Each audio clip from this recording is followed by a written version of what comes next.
नमस्कार दोस्तों, मैं विजय तिवारी। स्वागत है आपका हमारे YouTube channel the books society में, जहां हम आज की क्लास में सब्जेक्ट कोड BHIC 108 के चैप्टर नंबर 6 की चर्चा करेंगे। जहां एग्जाम ओरिएंटेड ये चैप्टर बहुत ज़्यादा महत्वपूर्ण है। चैप्टर का नाम है इंग्लैंड की क्रांति। चैप्टर से जो प्रश्न बनते हैं वो ये बनते हैं कि इंग्लैंड में जो ये क्रांति हुई थी इसके प्रमुख कारण क्या थे, और इसके साथ साथ इंग्लैंड की क्रांति में ओलिवर क्रॉमवेल की क्या भूमिका थी। तो चलिए चैप्टर की शुरुआत करते हैं। इसके अलावा यदि आप हमारे चैनल पर नए हैं तो चैनल को सब्सक्राइब जरूर कीजिए, और वीडियो अगर आपको समझ में आ रही है तो वीडियो को लाइक भी ज़रूर कीजिए, ताकि आने वाले सब्जेक्ट कोड की भी सभी वीडियो आपको हम प्रोवाइड करवा सकें। लेकिन यदि आप चैनल सब्सक्राइब नहीं करते हैं और हमें आपका समर्थन पूरा नहीं मिलता है तो आगे की वीडियो जो है वो अपलोड नहीं हो पाएगी। तो इसलिए चैनल को सब्सक्राइब ज़रूर कीजिए और कमेंट्स ज़रूर करिए, ताकि आने वाली वीडियो के लिए हमें मोटिवेशन मिला रहे। तो चलिए चैप्टर की शुरुआत करते हैं, जहां चैप्टर में सबसे पहले एक प्रस्तावना दी गई है, और इस प्रस्तावना को पढ़ने की हमें कोई ज़रूरत है नहीं। सबसे पहले इस क्रांति, इंग्लैंड में जो क्रांति हुई थी, इस क्रांति का एक अवलोकन किया गया है, यानी कि बताया गया कि क्रांति में क्या क्या चीज़ें हुई हैं। तो देखिए चैप्टर की शुरुआत करें इससे पहले मैं आपको एक चैप्टर की पहले समरी देता हूँ 2 मिनट की, ताकि चैप्टर को समझने में आपको आसानी हो। एक क्रांति क्यों होती है और ख़ासतौर पर इंग्लैंड में क्रांति क्यों हुई थी। तो इंग्लैंड की क्रांति अन्य देशों की क्रांति से थोड़ी सी अलग थी। इंग्लैंड की क्रांति का पहला कारण ये था, संसद ये चाहती थी कि संसद ज़्यादा पावरफुल हो, जबकि राजा ये चाहता था कि राजतंत्र ज़्यादा पावरफुल हो। यानी कि राजा और संसद में जो लड़ाई हुई वो अधिकारों की लड़ाई हुई, और इस अधिकारों की लड़ाई में मेन बात ये थी कि सत्ता का ज़्यादा यूज़ कौन करेगा, संसद या राजा। पहला कारण इस क्रांति का क्या हुआ, सत्ता के अधिकार को चुनौती दे रही है संसद भी और राजा भी। दूसरी जो लड़ाई है ना, दूसरा जो कारण है इस क्रांति का, वो ये कारण है कि इंग्लैंड में ना नए पूंजीपति वर्ग का उदय होगा, नए व्यापारिक वर्ग का उदय होगा। अब जब नए व्यापारिक वर्ग का उदय होगा ना, तो ये व्यापारिक वर्ग ये चाहेगा कि राजा उसके मामलों में कम से कम हस्तक्षेप करे। अब व्यापारिक वर्ग पे जब पैसा आएगा तो ये चाहेगा कि संसद में उसके बंदे हों जो उसके अधिकारों के लिए काम करें, उन्हें सारे करों से छूट दें, वो ज़्यादा से ज़्यादा व्यापार को अपने बढ़ावा दे सकें।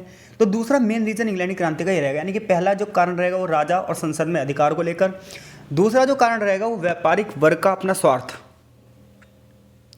तो चलिए शुरू करते हैं। इस चैप्टर में हमें टोटल मिलाकर यही पढ़ना है।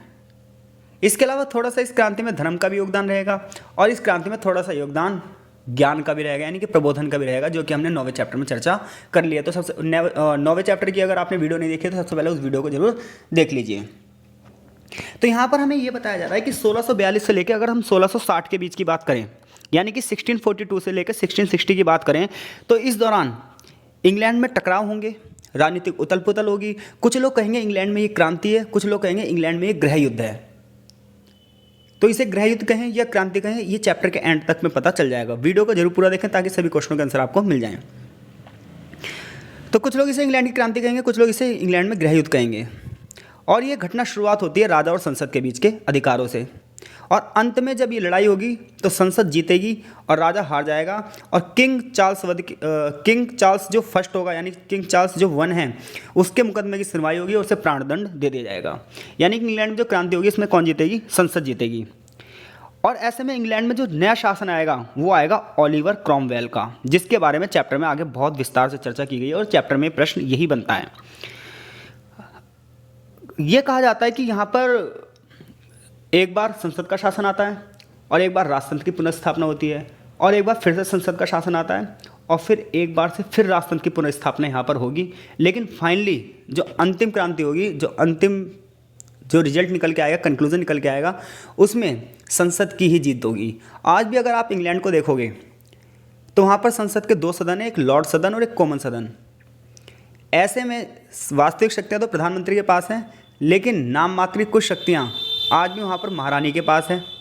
ठीक, आगे चैप्टर में बात करते हैं हम। इस अवधि में राजनीतिक विचारधाराओं के बीच में बड़े पैमाने पर समाज में कुछ लोग पक्ष में आएंगे और कुछ लोग विपक्ष में आएंगे। समानता समानता और भाईचारे की जो बात फ्रांसीसी क्रांति में की गई थी वो कहीं ना कहीं इंग्लैंड में इस क्रांति में दिखाई दे चुकी थी। इंग्लैंड की क्रांति राजा और संसद के बीच के लेकर टकराव से शुरू हुई कि वास्तविक सत्ता किसके पास होगी, जिसकी चर्चा मैंने पहले ही कर ली है। संसद की उत्पत्ति तो 11वीं सदी में ही हो गई थी जब राजा थे हेनरी फर्स्ट, लेकिन संसद को जो संसद का नाम मिला वो 13वीं शताब्दी में मिला। शुरुआत में जो ब्रिटेन में संसद बनेगी इसमें केवल कुछ ही लोगों का अधिकार रहेगा जो उच्च वर्ग से होंगे। इवन जो वोट डालने का अधिकार भी होगा ना लोगों के पास, वो उन्हीं के पास होगा जो अपनी 3 दिन की कमाई राज्य को टैक्स देते होंगे। यानी कि गरीब लोग, अशिक्षित लोग और महिलाओं को वोट डालने का अधिकार नहीं था। ऐसे में सीधी सी बात थी, कुलीन वर्ग और जो उच्च वर्ग के लोग थे, अभिजात्य वर्ग के जो लोग थे, उन्हीं का संसद में बोलबाला था। आगे क्या हुआ? आगे जब ट्यूडर शासन वंश आया तो उसने राजतंत्र को और ज़्यादा प्रोत्साहित किया। इसके अलावा उसने व्यापार में जो लोग दिलचस्पी रखते थे उनका समर्थन करना शुरू किया। अब इसी दौरान क्या होगा, जो ब्रिटिश लोग होंगे ये बाहरी खोजों के लिए भी जाएंगे। अब जब ये बाहरी खोजों के लिए जाएंगे, नए नए व्यापारिक मार्गों के बारे में इन्हें पता चलेगा, बड़े बड़े ये उपनिवेशों की स्थापना करना शुरू कर देंगे। तो ऐसे में क्या होगा, ब्रिटेन की सामाजिक संरचना यानी कि सोसाइटी जो बनी हुई थी उसमें चेंज आएगा। और उसमें चेंज ये आएगा कि एक नए पूंजीपति वर्ग का उदय होगा। और ये पूंजीपति वर्ग ये चाहेगा कि राजा इनके मामलों में कम से कम हस्तक्षेप करे और जितने भी व्यापारिक सुविधाएं हैं वो इन्हें ज़्यादा से ज़्यादा प्रदान की जाएं। धर्म भी एक विभाजन का रुख अपनाएगा। तो यहाँ से यहाँ तक जो चैप्टर में इंग्लैंड में जो क्रांति हुई इसके थोड़े से कारण बताने की कोशिश की गई और क्रांति का टोटल स्वरूप बताया गया है कि अंत में क्रांति में कौन सफल होगा, यानी कि पूरे चैप्टर की समरी यहीं पर दे दी गई है। आगे बात की जाती है इंग्लैंड की क्रांति के प्रमुख मुद्दे क्या थे। तो इंग्लैंड की क्रांति के प्रमुख मुद्दों की शुरुआत होती है ट्यूडर शासन वंश से। जब हम शुरुआत की बात करते हैं ना, जब ट्यूडर राजतंत्र था, ट्यूडर वंश का शासन ब्रिटेन पर था, तो ये बहुत अच्छा शासन कहा जाता है। राजनीतिक व्यवस्था भी अच्छी थी, संसद और इनके बीच में क्या थे, संतुलन भी अच्छे दिखाई देते थे। इंग्लैंड एक राष्ट्र राज्य हो चुका था, लेकिन समय बीता और इंग्लैंड में निरंकुश तंत्र आ गया। राजा के पास सारी पावर आ गई, संसद जैसी कोई चीज़ यहाँ पर रही ही नहीं। लगभग एक केंद्रीकृत सेना थी, एक नौकरशाही थी जो राजा के अंतर्गत शासन कर रही थी। लेकिन समय बीतने पर एक नए कुलीन वर्ग का विकास हुआ, उसकी दिलचस्पी भी अलग अलग चीज़ों में हुई। कृषि उत्पादन हुआ, बाजार हुआ, नई नई जगह की खोज हुई और नए नए व्यापारिक मार्गों का उदय हुआ, जिसकी चर्चा हमने पहले से ही कर ली है। तो यहाँ से यहाँ तक पढ़ने की कोई ज़रूरत नहीं है, ये सारे मुद्दे हम पढ़ चुके हैं। ये सब हमने बात कर ली है कि कुछ लोग क्या हैं, पूंजीपति वर्ग को बढ़ावा देना चाहते हैं, कुछ लोग कहते हैं राजतंत्र को बढ़ावा दिया जाए, कुछ लोग क्या कह रहे हैं, अपने अपने हितों के हिसाब से राजतंत्र को या संसद को बढ़ावा देने की बात कर रहे हैं।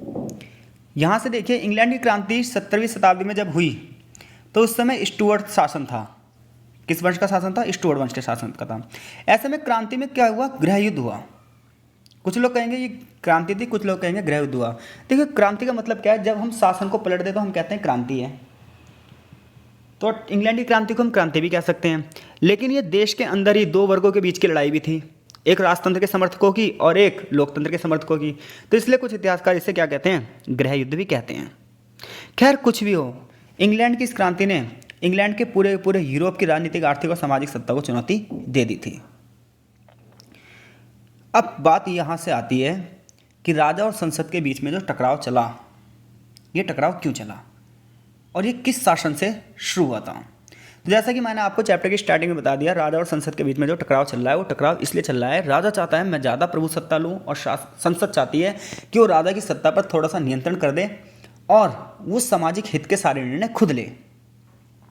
तो इंग्लैंड की क्रांति की शुरुआत जो है ना, जो क्रांति के लिए बीज बोए थे वो बोए थे चार्ल्स प्रथम ने, यानी कि चार्ल्स फर्स्ट ने।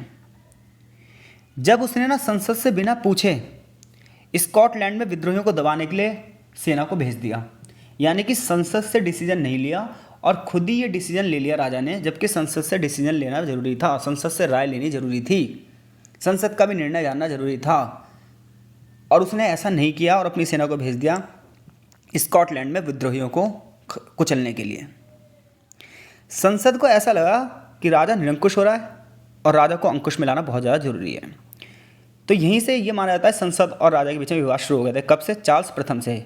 दूसरा, राजतंत्र और संसद के बीच में जो टकराव है वो जेम्स फर्स्ट ने बो दिए थे इसके बीच, लेकिन आगे चलकर जब ट्यूडर शासक आए तो इसमें और चीज़ें क्या हुई, नहीं, आगे चलकर जब जेम्स फर्स्ट राजा बना तो चीज़ें और ज़्यादा बढ़ गई, क्योंकि जब ट्यूडर वंश था तो क्या था, संसद, हमने पहले पढ़ लिया, जब ट्यूडर वंश था तो संसद और राजा के बीच में क्या था, संतुलन था। लेकिन आगे चलकर ये सारी चीज़ें बेकार हो गई, ये सारी चीज़ें मध्य बिगड़ चुके थे, संसद और राजा के बीच में विवाद उत्पन्न हो चुका था। अपने शासनकाल के दौरान चार्ल्स फर्स्ट ने 4 साल में 3 बार संसद के सेशन को बुलाया, लेकिन जब बात बजट पर आई तो उसने संसद को भंग कर दिया। 1628 में उसने अधिकारों की याचिका भी स्वीकार करने के लिए मजबूर किया गया और उसे सहमत भी होना पड़ा, लेकिन भविष्य में उसने कहा कि भविष्य में बात यह बनी कि संसद की सहमति के बिना ऋण लागू नहीं होंगे। यानी कि बात यह है कि चार्ल्स वन क्या करेगा, 4 साल में 3 बार संसद की बैठक करेगा, लेकिन जब जब बजट की बात आएगी वो संसद को भंग कर देगा। लेकिन एंड में फिनिशिंग ये होगी कि राजा को ये बात माननी पड़ेगी कि अगर बजट से संबंधित कोई मामला है, ऋण से संबंधित कोई मामला है, तो उसमें वो संसद की अनुमति लेगा। लेकिन आगे चलकर चार्ल्स में शुरुआत में तो इस बात को मान लेगा, लेकिन आगे चलकर वो संसद को बर्खास्त कर देगा, बड़े पैमाने पर मार्शल लॉ का प्रयोग करेगा और अपनी सेना का दुरुपयोग करेगा। इसके अलावा स्कॉटिश को हराने के लिए वो आवश्यक युद्ध का भुगतान करने के लिए भी लोगों को मजबूर कर देगा। तो ऐसे में शासन, यानी कि जो उस समय जेम्स फर्स्ट है और जो संसद है, इसके बीच में विवाद चालू हो जाएंगे। आगे बात ये आई कि इंग्लैंड का प्रशासन फिर चले कैसे, राजतंत्र से या फिर डेमोक्रेसी से।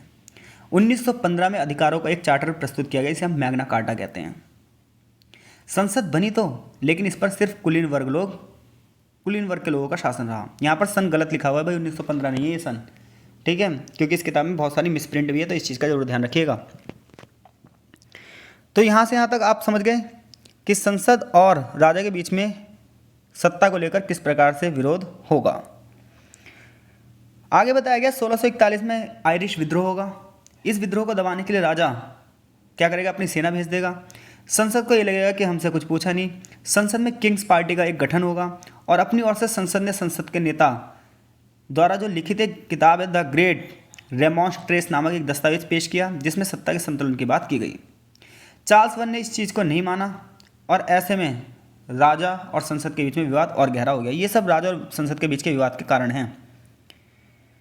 फिर यहाँ से यहाँ तक एक व्यक्ति आएगा, ओलिवर क्रॉमवेल, जो कि चार्ल्स वन के अपोजिट होगा, और ऐसे में ओलिवर क्रॉमवेल को ही इस गृह युद्ध का जनक माना जाता है कि उसने ही राजतंत्र के खिलाफ अपनी आवाज़ बुलंद करी और बड़े पैमाने पर लोगों ने इसमें शामिल हुए।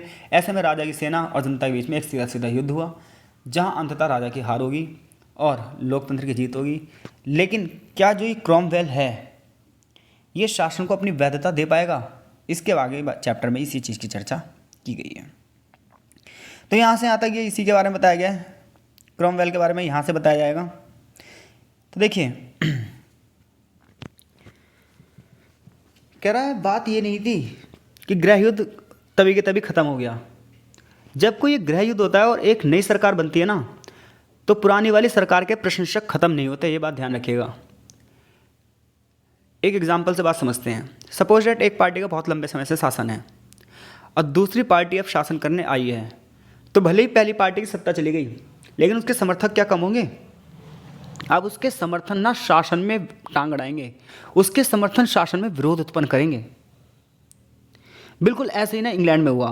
ओलिवर क्रॉमवेल नया शासक तो बन गया, लेकिन जो पुराना शासक था जेम्स फर्स्ट, उसके जो समर्थक थे उसने शासन इतना अच्छे से करने नहीं दिया। बड़े पैमाने पर ऐसी घटनाएं घटी, बड़े पैमाने पर विद्रोह हुए। हालांकि जो ओलिवर क्रॉमवेल होगा ये साधारण जनता का और किसान वर्ग की सहानुभूति प्राप्त करेगा, संसद में नई नई चीज़ें लेकर आएगा। हालांकि ये संसद को अधिकार तो इतने नहीं देगा, लेकिन ये खुद के लेवल पर इतने अच्छे काम करेगा जनता के लिए कि जनता इसे सपोर्ट करेगी। किसको? ओलिवर क्रॉमवेल को। संसद की मंजूरी नहीं लेगा, यानी कि एक तरीके से राजतंत्र को ही बढ़ावा देगा, लेकिन पॉजिटिव वे में। कह रहा ओलिवर क्रॉमवेल ने संसदीय मंजूरी की परवाह नहीं करी। उसने राजतंत्र की अनेक नीतियों को उलट दिया। उसने कुलीन वर्ग और मध्यम वर्ग के हितों का ध्यान रखा। 1649 में उसने आयरिश विद्रोह को भी कुचल दिया और स्कॉटलैंड को भी जीत लिया। आगे चलकर उसने स्पेन के साथ भी युद्ध किया। धार्मिक नीति के पर भी उसके कुछ लोगों से मतभेद थे और वित्त के मामलों पर भी मतभेद थे। ऐसे में उसने संसद को भंग कर दिया। किसने? क्रॉमवेल ने। यानी कि जहां पहले उसने संसद के लिए लड़ाई लड़ी, अब वो जब राजा बन गया तो उसने खुद ही संसद को भंग कर दिया। फिर उसने क्या करा, अपनी पसंद के 140 लोगों के साथ नई संसद बनाई और जल्दी उसे ही भंग कर दिया। राजा के पद से अंतर करते हुए उसने स्वयं को पता क्या कहा कि मैं राजा नहीं हूँ, मैं तो लॉर्ड प्रोटेक्टर हूँ। यानी क्रॉमवेल ने कौन सी उपाधि ली, लॉर्ड प्रोटेक्टर की। और प्रोटेक्टर के पास एक संविधान था जिसे इंस्ट्रूमेंट ऑफ गवर्नमेंट कहा जाता था। लॉर्ड प्रोटेक्टर और काउंसिल ऑफ स्टेट की शक्ति में सहभागिता थी और संसद में इंग्लैंड के अलावा स्कॉटलैंड और आयरलैंड के लोग भी इसमें शामिल थे। निजी संपत्ति पर मताधिकार था, यानी कि कुछ ही लोगों को वोट डालने का अधिकार था। जो बड़े पैमाने पर टैक्स पेयर थे, महिला और गरीबों को वोट डालने का अधिकार नहीं था। आगे चलकर इंग्लैंड का पहला लिखित संविधान बना जिसमें अभिजात वर्ग और निजी संपत्ति के अधिकारों को मजबूत किया गया, यानी कि बड़े बड़े लोगों के ही अधिकारों बात की गई, गरीबों, महिलाओं और वो लोग जो टैक्स पेयर नहीं थे उनके लिए बात नहीं की गई। आगे चलकर नेवी को मजबूत करने की बात की गई। जितने भी राजा के अधिकारी थे उन्हें बड़े पैमाने पर भूमि दी गई। लेकिन यहाँ से गृह युद्ध समाप्त नहीं हुआ। नई आदर्श सेना और वर्चस्व ने शुद्धिकरण को तो बढ़ावा दिया, कॉमनवेल्थ तो बन गया एक, लेकिन धर्म के संदर्भ में जो क्रॉमवेल होगा ये प्यूरिटन्स का पक्ष लेगा, कैथोलिकता को बढ़ावा देगा। जहाँ कैथोलिक को चार्ल्स वन और जेम्स वन ने पक्षधर माना था, तो वहीं जो ट्यूडर्स होंगे, देखिए इसके लिए ना आप प्रबोधन वाला चैप्टर पढ़िए तो आपको बहुत अच्छे समझ में आएगा, वरना आप यहाँ पर उलझ जाएंगे। आगे देखिए क्या लिखा है, पुनर्स्थापना और गौरवशाली क्रांति। तो देखिए राजा और संसद के बीच में एक बार विरोध हुआ और संसद जीती भी, लेकिन राजतंत्र फिर से पुनर्स्थापित हो गया। अब इस राजतंत्र को हटाने के लिए फिर से एक क्रांति होगी जिसे हम इंग्लैंड की गौरवशाली क्रांति कहेंगे, और ये क्रांति होगी 1688 में। और इसके बाद संसद के 2 सदन आएंगे, लॉर्ड सदन और कॉमन सदन भाई। तो यहाँ पर भी बात वही होगी जो हम पहले से ही पढ़ चुके हैं, संसद चाहेगी मेरे अधिकार ज़्यादा हूँ और राजा चाहेगा मेरा अधिकार ज़्यादा हूँ। तो इसे हमें पढ़ने की जरूरत नहीं है, इसे आप पढ़ेंगे तो आपको अपने आप समझ में यहाँ पर आ जाएगा। चैप्टर की और आगे जो हम पढ़ते हैं यहाँ पर पढ़ते हैं। तो जो धार्मिक टकराव थे ये प्रबोधन वाले चैप्टर की आपने अगर वीडियो देखी होगी तो यहाँ पर वही धार्मिक टकराव होंगे कैथोलिक और प्रोटेस्टेंट के बीच में। कुछ शासक कैथोलिक को बढ़ावा देंगे और कुछ प्रोटेस्टेंट को बढ़ावा देंगे। ऐसे में यहाँ पर जो मुद्दा बनेगा, यहाँ पर जो टकराव का मामला बनेगा वो इसको लेकर बनेगा। तो यदि आपने प्रबोधन वाले चैप्टर देख रखा है तो ये वाला पैराग्राफ वहीं से हो जाएगा, तो यहाँ पर हमें टाइम खराब करने की कोई ज़रूरत नहीं है। इसके अलावा बौद्धिक प्रवृत्तियाँ भी प्रबोधन वाले चैप्टर से हो जाएंगी, जहाँ पर क्या होगा कि एक और यूरोप में ज्ञान, विज्ञान, आविष्कार, उद्योग, इन सबको बढ़ावा मिलेगा। तो उससे समाज में एक नए वर्ग का उदय होगा और समाज में जो ये नए वर्ग का उदय होगा ये अपने अधिकारों की डिमांड करेगा। तो ये भी हमने उस वाले चैप्टर से आप कंप्लीट कर लेना, यहाँ पर वीडियो बड़ी करने का कोई फ़ायदा नहीं है।